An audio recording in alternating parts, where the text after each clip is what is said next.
Hello student, second part में आप सभी का स्वागत है।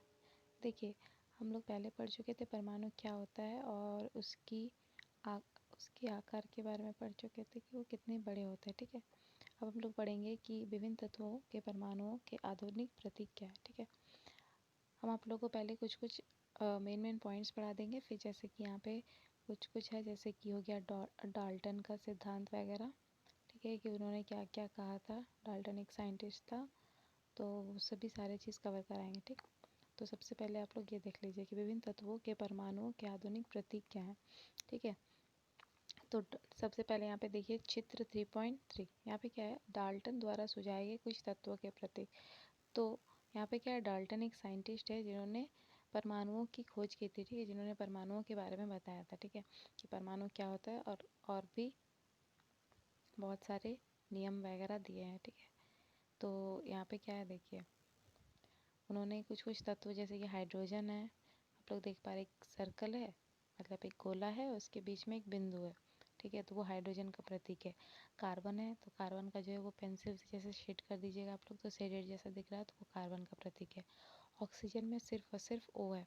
इस तरह कर करके सारे तत्वों का प्रतीक है। ठीक है, अभी तो सारा चेंज हो गया। अब जैसे कि हाइड्रोजन को हम लोग H से दर्शाते हैं, कार्बन को C से, ऑक्सीजन को O से। ठीक है, लेकिन पहले क्या था, पहले ये था स्टार्टिंग में। ठीक, तो आप लोग को एग्जाम में भी पूछ सकता है कि हाइड्रोजन का प्रतीक लिखिए, जो डाल्टन द्वारा क्या है, यहाँ पे देखिए डाल्टन द्वारा सुझाए गए कुछ तत्वों के प्रतीक है। ठीक है, तो डाल्टन ने जो दिया था प्रतीक तत्वों का, तो वो आप लोगों को मे भी क्वेश्चन में पूछ सकता है एग्जाम में।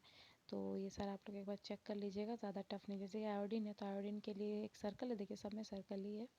ठीक है, और आयोडीन के लिए आई है, सिल्वर है, यहाँ पे सिल्वर के लिए S दिया हुआ, प्लेटिना के लिए P है, सीसा को हम लोग इंग्लिश में लेड बोलते हैं, तो सीसा के जो है L है। उसके बाद आता है कॉपर, कॉपर का C है। गोल्ड है, तो गोल्ड का G फॉर गोल्ड। ठीक है, तो ज़्यादा टफ नहीं है, तो आप लोग देख लीजिएगा तो हो जाएगा एक ही बार में। ऑक्सीजन का देख लीजिए कि सिर्फ और सिर्फ O है, मतलब एक गोला है और उसमें कुछ नहीं है। और कार्बन में बस यही है, दोनों में अंतर क्या है कि कार्बन में अंदर वाला पार्ट को, अंदर वाली जो भाग है उसको शेड किया गया, मतलब पेंसिल से थोड़ा सा शेड किया गया है।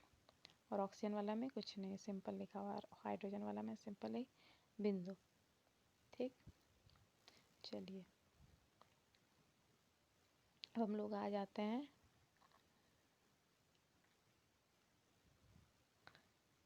कुछ नियम। देखिए यहाँ पे क्या लिखा हुआ है,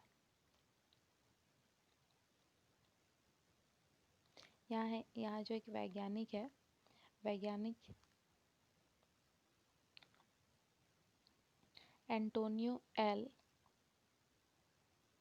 लोइज, ठीक है, लोइजियर जो थे, एंटोनियो एल लोइजियर, इन्होंने जो क्या है, इन्होंने रासायनिक संयोजन के दो महत्वपूर्ण नियमों को स्थापित किया, जिससे रसायन विज्ञान में महत्वपूर्ण आधार प्रदान है। ठीक है, तो रासायनिक संयोजन के नियम क्या क्या है, देखिए जोसेफ एल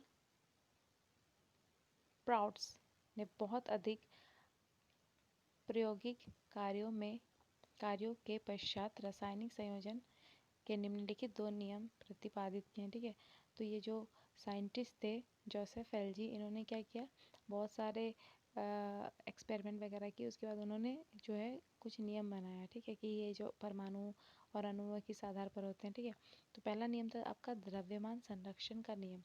तो द्रव्यमान संरक्षण का नियम क्या है कि जब रासायनिक परिवर्तन संपन्न होता है, तब क्या द्रव्यमान में परिवर्तन होता है, ये क्वेश्चन है। ठीक है, कि जब आप लोग किसी दो चीज़ को एक्सपेरिमेंट करा रहे हैं, लाइक रासायनिकरण, जैसे कि आप लोग कार्बन को लिए, मान लीजिए कार्बन लिए, ऑक्सीजन लिए, दोनों का आप लोग एक्सपेरिमेंट कराएं। ठीक है, कुछ ग्राम कार्बन कुछ ग्राम ऑक्सीजन लिए और एक्सपेरिमेंट करा के क्या बनेगा, कार्बन डाइऑक्साइड बनेगा। ठीक है, तो कार्बन डाइऑक्साइड क्या मतलब बोल रहा है कि द्रव्यमान में, जैसे कि मान लीजिए 5 ग्राम कार्बन लिए और 5 ग्राम ऑक्सीजन लिए। ठीक है, तो टोटल मिला के 10 ग्राम हुआ, तो क्या 10 ग्राम कार्बन डाइऑक्साइड बनेगा कि उससे अधिक बनेगी, क्या बनेगा। ठीक है, तो ये हो गया आपका द्रव्यमान संरक्षण का नियम। तो इसमें क्या है, तो आप लोगों को यहाँ पे पता चल जाएगा। यहाँ पे कहाँ लिखा हुआ है,